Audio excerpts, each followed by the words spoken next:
गीता दर्शन की अनंत यात्रा पर मेरे साथ चलने वाले मेरे सहयात्रियों, सच्चिदानंद घन परमात्मा सर्वत्र आनंद रूप से विराजमान है। प्रिय बंधुओं, कल परसों में आप लोगों का जो दास को बहुत अच्छा रिस्पॉन्स मिला, उससे दास को अपने मिशन को आगे बढ़ाने की प्रेरणा मिली। व्यक्ति कितना ही वेतरागी क्यों न हो, लेकिन वेतरागी व्यक्ति भी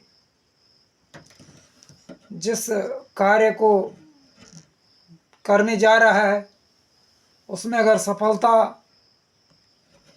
की जो दर है वो धीमी हो तो थोड़ा फ्रस्ट्रेटेड तो हो ही जाता है।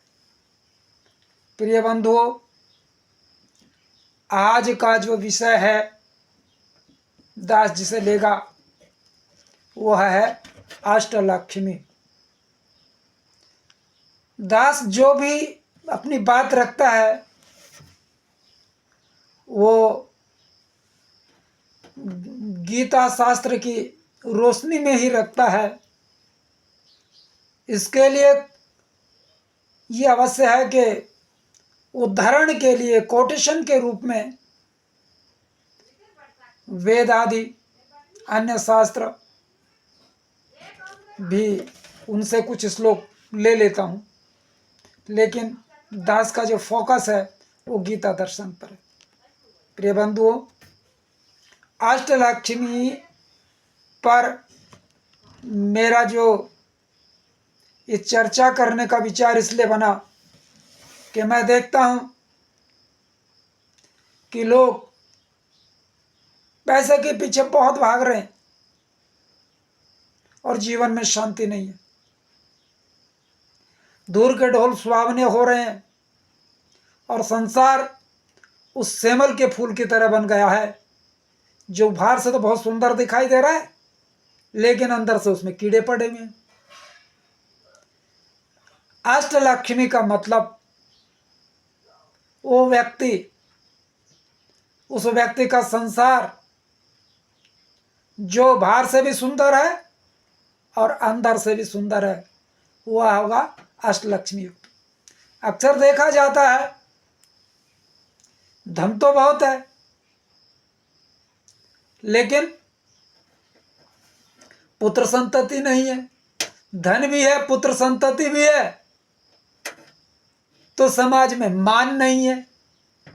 धन संपत्ति भी है, पुत्र संपत्ति भी है, मान भी है, तो मतलब कंजूस इतना है कि किसी को कुछ नहीं देता। संतान भी है, सब कुछ भी है, तो घोड़ा गाड़ी वगैरह का अभाव है। ये सब कुछ भी है तो विपत्ति आने पर बहुत जल्दी विचलित हो जाता है। और ये सब के बावजूद, इतने सब के बावजूद अगर ये सब कुछ भी है तो पता चल रहा है कहीं पर लड़ाई झगड़ा टंटा हो गया, मुकदमा हो गया, वहां पर हर जगह मार खा के आ रहा है। अच्छा, ये सब भी है तो ज्ञान के मामले में बिल्कुल निरक्षर है, अविवेकी है। क्योंकि ज्ञान के लिए मैं केवल अक्षर ज्ञान नहीं मानता, विवेक भी बहुत बड़ी चीज है। मैंने निरक्षर लोगों को बहुत बड़ा बड़ा विवेकी देखा है और बहुत पढ़े लिखे लोगों को भी विवेकहीन देखा है। तो बंधुओं, अब आरंभ करते हैं अष्टलक्ष्मी पर अपनी चर्चा को। आदि लक्ष्मी, आदि लक्ष्मी वह है जिसने इस संसार की माया को उपजाया है। वह आदि लक्ष्मी उस हमारे निमाणेपन का प्रतीक है, अर्थात घमंड रहितता, निमाणापन, कोई घमंड नहीं, सब कुछ है। धन भी है, बड़े परिवार वाला भी है, प्रभाव भी है समाज में, लेकिन बिल्कुल फिर भी सादापन, धैर्य भी है और मतलब विजय प्राप्त करने की संभावना भी है, लेकिन भी फिर भी समाशीलता है और विद्या में बृहस्पति के समान है। यह वो व्यक्ति होता है पहला। लेकिन फिर भी इतना होने पर भी उसको किसी प्रकार का घमंड नहीं, आदि लक्ष्मी की कृपा है। ये लक्षण है आदि लक्ष्मी की। जिस पर कृपा होगी, जिस पे आदि लक्ष्मी की कृपा है, मतलब उस पे आठों लक्ष्मी की कृपा है। दूसरा है धन लक्ष्मी।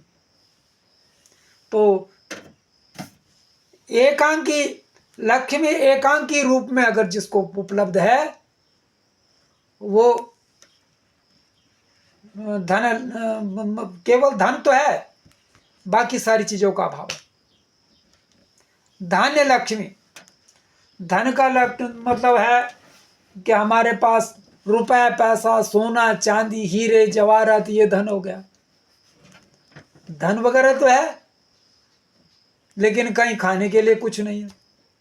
जैसे सिकंदर महान जब मरुस्थल में भटका, यहाँ से सोना चांदी वगैरह ले गया, महान तो क्या कहना उसे, पर जब इतिहास में महान क्या, तो मैं महान शब्द मेरे मुंह से इसलिए निकल गया।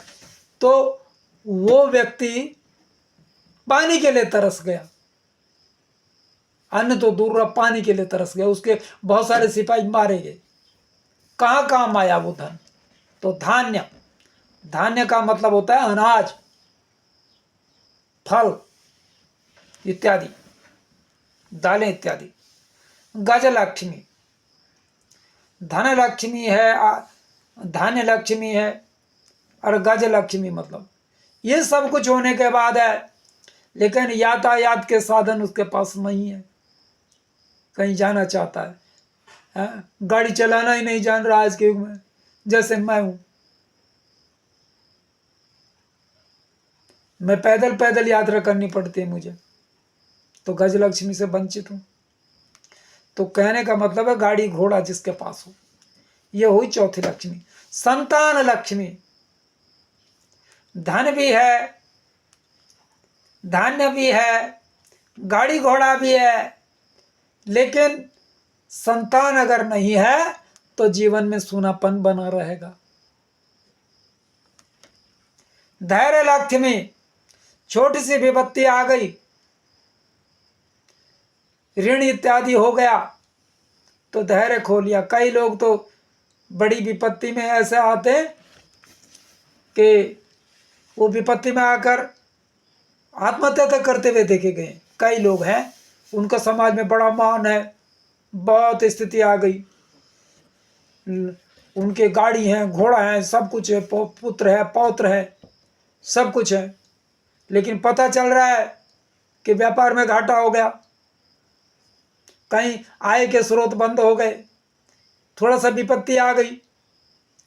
अब स्थिति कईयों की ऐसी हो जाती है कि उसके गाड़ी हैं, घोड़ा है, सब कुछ है, बहुत सारी गाड़ियां हैं, लेकिन पता चल रहा है उसकी स्थिति नहीं खराब हो गई, उन गाड़ियों में डीजल पेट्रोल भराने के लिए पैसा नहीं है।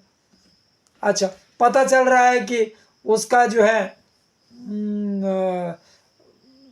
समाज को भी पता चलने वाला, दिवाला निकलने वाला है, फ्रस्ट्रेशन में वो आत्महत्या ही कर गया। धैर्य नहीं है, ये है धैर्य है ही नहीं कि अब कल अच्छा दिन आएगा, अच्छे दिन का इंतजार करने की उसको धैर्य नहीं है। हर रात की सुबह होगी, ऐसा उसके अंदर धैर्य नहीं है। ये धैर्य लक्ष्मी भगवती की कृपा के अभाव में ऐसा होता है। विजय लक्ष्मी, ये सब कुछ है, लेकिन जहां जाता है वहां पराजय का मुंह देखता है।